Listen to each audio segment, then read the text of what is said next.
Ce jardin public de Paphos, au sud de Chypre, est parsemé de mosaïques en broderie traditionnelle.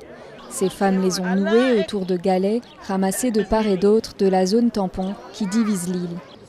Despina est chypriote grec et Ferra, chypriote turc. Toute notre culture nous rapproche les uns aux autres. Aujourd'hui, je suis ici et je suis très heureuse. Et j'ai rencontré mon amie qui est aussi très heureuse d'être avec moi. Paphos est cette année capitale européenne de la culture. Et la ville est parsemée d'installations.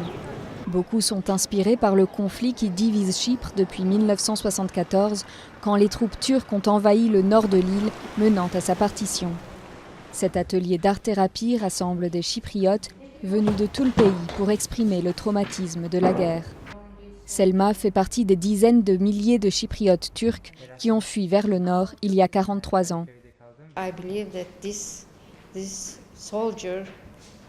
Je pense que ce soldat, quelle que soit sa langue, turc, grec, allemand, français ou ce que vous voulez, il se sent très triste et peut-être très coupable et très seul au monde. Mais j'ai dessiné ce soleil et ces oiseaux tout autour dans le ciel.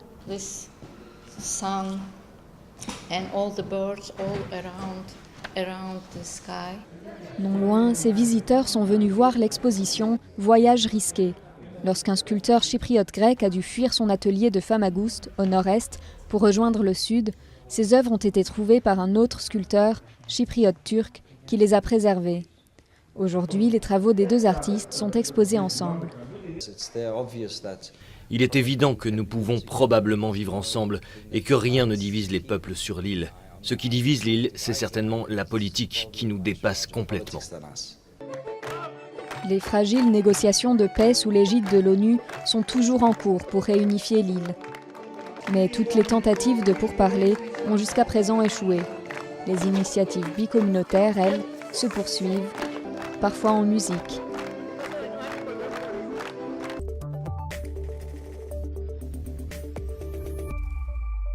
La beauté de la nature, la sensibilité, et j'adore les lumières. J'aime bien le clair-obscur, un peu comme Rembrandt. Et je peux partir de rien pour sortir d'une œuvre d'art. C'est ça qui est magnifique. Je peux m'inspirer d'un paysage. Et quand on regarde, oh, mais c'est un paysage, mais c'est autre chose. Sapectu est née avec la Côte d'Ivoire indépendante. Elle a grandi, elle s'est développée avec le pays. Et aujourd'hui, à 50 ans, je pense que c'est une peinture qui témoigne d'une grande maturité. Voilà, et donc on peut vraiment saluer cette œuvre colossale et de Samir Zarou. Personnellement, je suis venu pour féliciter le travail du professeur Zarou, qui a été mon professeur de peinture en première année, deuxième année de l'École des Beaux-Arts. Il faut dire qu'il est resté constant dans le figuratif, travail propre. Et je me donnerai le plaisir d'inviter mes étudiants pour qu'ils viennent voir le travail, une autre tendance, une autre façon de faire la peinture.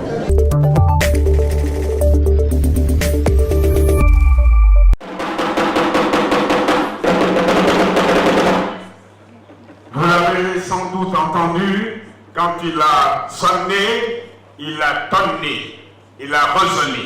Le tambour majeur et majeur des temps ancestraux, il a dit, pour ceux qui ne comprennent pas la langue, toute parole est parole, toute parole est parole, la parole est difficile. Parlez, parlez bien, parlez clairement. Un homme ne parle qu'une seule fois. Moi je dis, la parole n'est belle que dans la bouche de seuls ceux qui savent lui donner forme, fond, sens, sang, chair et vie. Frappe-moi ça, Tata. Je suis Boumou Mamadou, comédien, metteur en scène, danseur, chorégraphe, auteur, chanteur, compositeur, réalisateur, le maître de la parole. Les conteurs anciens ont disparu. Et aujourd'hui, il fallait faire un relais, il fallait partir de ces conteurs traditionnels, de leur verve, de leur façon de dire la parole dans une autre langue, le français. la langue du colon, comme on dit. Oui, récupérer le français, disons, nous approprier la langue de Molière, la rendre belle par nos intonations, par les formes aussi qui sont dans nos langues. Voilà. Et tout, comme une sorte de conte, rappeler la mémoire des Africains d'aujourd'hui et éveiller leur conscience, réveiller leur conscience et dire que l'Afrique n'a jamais été si nue que ça, que l'Afrique a toujours été belle, que l'Afrique n'a jamais été aussi pauvre, que l'Afrique est une terre, est un berceau de l'humanité, que l'Afrique ne peut pas être le cimetière de l'humanité, et puis qu'en Afrique il y a des talents, qu'en Afrique il y a encore des réservoirs, qu'en Afrique il y a beaucoup de belles choses. La parole que ma bouche répond va libérer ici et maintenant.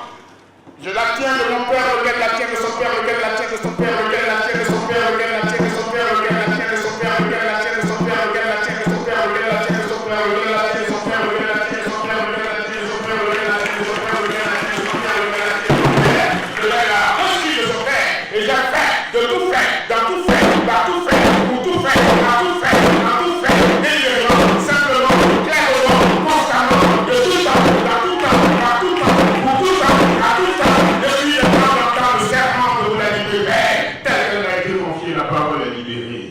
En cette Afrique, l'espoir est là. L'espoir est qu'ils sont nombreux aujourd'hui, ceux de la diaspora qui reviennent investir en Afrique.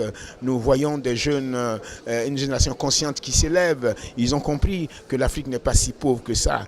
Ils ont compris et si tu veux bien respirer, ce sera en Afrique. Ils ont compris qu'il faut investir en Afrique. C'est un gros espoir. Maintenant, il faut encore beaucoup de travail, les amener à la chose traditionnelle. Quand je dis, parce que j'aime souvent dire comment aller loin quand on essaie d'où l'on vient, comment inventer un futur sans un passé. C'est ça notre problème. Il ne faut pas des déracinés pour construire cette Afrique de demain. Il faut des hommes, il faut des femmes, il faut des enfants qui ont bu dans la source de lierre. Quand nos anciens disent la nuit porte conseil, qu'est-ce que c'est?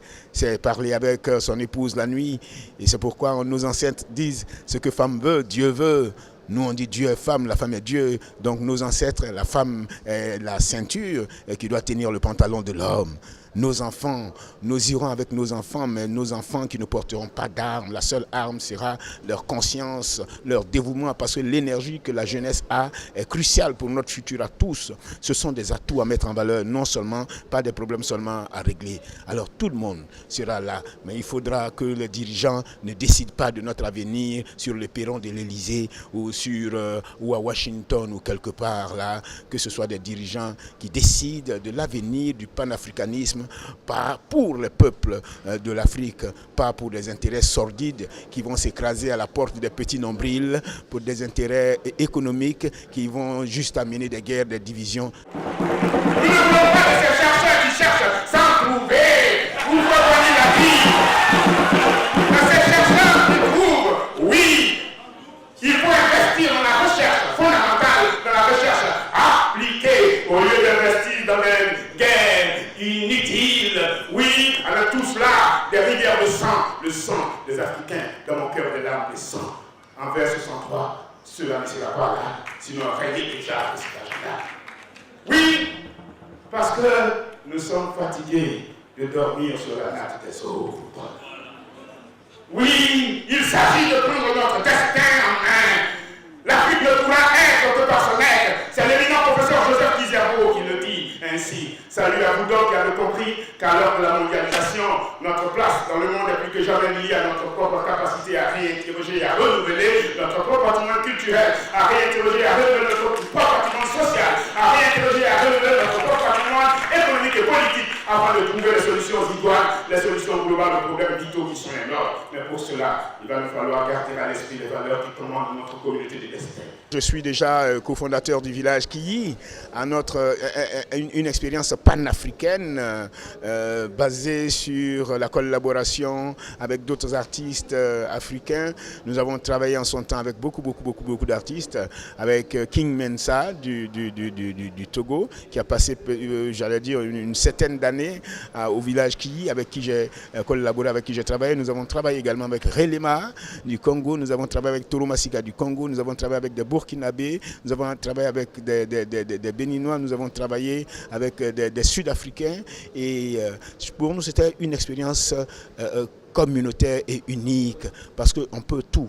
On peut tout dire de l'Afrique, mais que l'Afrique n'a pas de fondement culturel, alors là, ce n'est pas possible.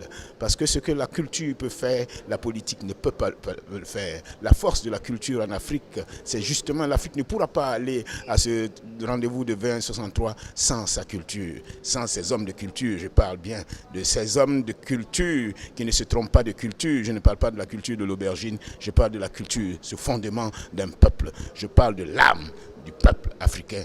Et ça, le monde le doit encore à l'Afrique.